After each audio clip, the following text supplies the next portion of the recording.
안녕하세요. 공부 휴식 중본 채널 타스입니다. 오늘은 18시간 공부법에 대해서 이야기를 하겠습니다. 공신닷컴의 대표로 계신 강성태 작가님의 책 중에 미쳐야 공부다라는 것이 있습니다. 거기에 수록된 공부법 중에 하나가 바로 18시간 공부법입니다. 오늘은 이 공부법이 효과가 있는 이유와 동시에 이 공부법이 효과가 없는 이유까지 말씀드리도록 하겠습니다. 먼저 18시간 공부법이 무엇인지부터 설명하겠습니다. 18시간 공부법은 말 그대로 18시간 동안 공부하는 공부법입니다. 많은 수험생들이 공부 시간을 늘려야 하는 것을 알지만 쉽게 그것을 하지 못하고 있습니다. 그럴 때 온갖 방법을 강구해서라도 18시간 공부 시간을 채워보는 겁니다.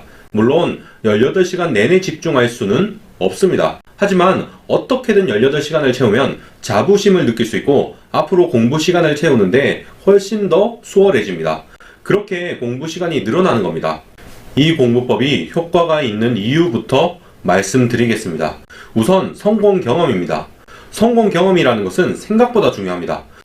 미국 심리학의 아버지라고 불리는 윌리엄 제이슨은 본인의 책 심리학의 원리에서 자존감에 대한 공식을 제시했습니다. 그 공식에 따르면 자존감은 성공 경험이 많으면 많을수록 높아진다고 합니다. 그리고 자존감이 높으면 높을수록 우리는 자신의 한계를 깨고 도전하고 성장하는 데 더 적극적이게 됩니다. 사실 하루 18시간 공부한다는 게 객관적으로 엄청난 성과는 아닙니다. 그냥 하루 정도 누가 봐도 최선을 다했다 싶을 만큼 공부한 것 뿐입니다. 하지만 수험생 개인적으로는 상당히 의미가 있는 성공입니다. 오늘 18시간 공부를 했으니 하루 10시간 공부 정도는 아주 쉬워 보일 겁니다. 자연스럽게 공부 시간을 늘릴 수 있습니다. 만약 공부 습관이 아직 잡히기 전이거나 슬럼프 때문에 공부가 잘 안된다면 18시간 공부는 매우 효과적일 수 있습니다. 다만 지금 말씀드리는 두 가지 경우에는 18시간 공부법이 별로 효과가 없을 수도 있습니다. 우선 첫 번째로 매일 18시간 공부에 도전하는 것입니다. 18시간 공부의 핵심은 본인 노력의 한계에 도전해 보는 겁니다. 극한까지 노력해보면 그 다음부터 공부 시간이 늘어난다는 원리입니다. 그런데 이게 웬만한 사람이라면 꾸준히 이렇게 공부할 수는 없습니다. 사실상 잠자는 시간 빼고는 공부만 하는 셈인데 당연히 부담됩니다. 효율이 떨어질 수밖에 없고 매일 이 공부를 하면 결국은 공부 시간만 채우게 되고 공부량이 줄어들 겁니다. 그리고 두 번째로 18시간 공부법이 효과가 없는 경우는 바로 생활 리듬이 잘 잡힌 수험생의 경우입니다. 사실 전업 수험생으로서 생활 관리가 잘 되는 수험생이라면 하루 일과가 상당히 단순합니다. 그냥 공부, 식사, 운동, 수면 이 정도 말고는 딱히 생활에 사건이라 할 것이 없습니다.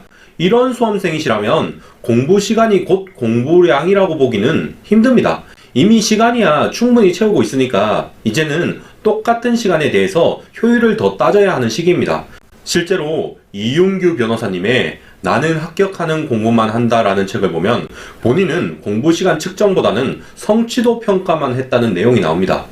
사실 전업 수험 생활을 꾸준히 하다 보면 그러기 싫어도 공부가 1순위가 되는 삶을 살게 됩니다. 만약 그렇다면 공부 시간이 곧 공부량이라는 생각을 버리는 게 낫습니다. 그것과는 별개로 성취도를 평가해야 합니다. 푼 문제 개수라든지 아니면 암기한 페이지 수라든지 등등 시간보다는 객관적인 지표가 많습니다.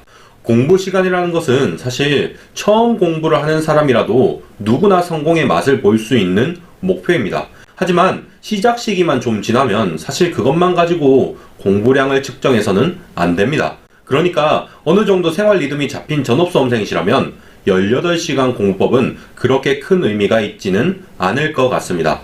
이상으로 영상을 마치겠습니다. 예비 합격자 여러분 시청해 주셔서 감사합니다.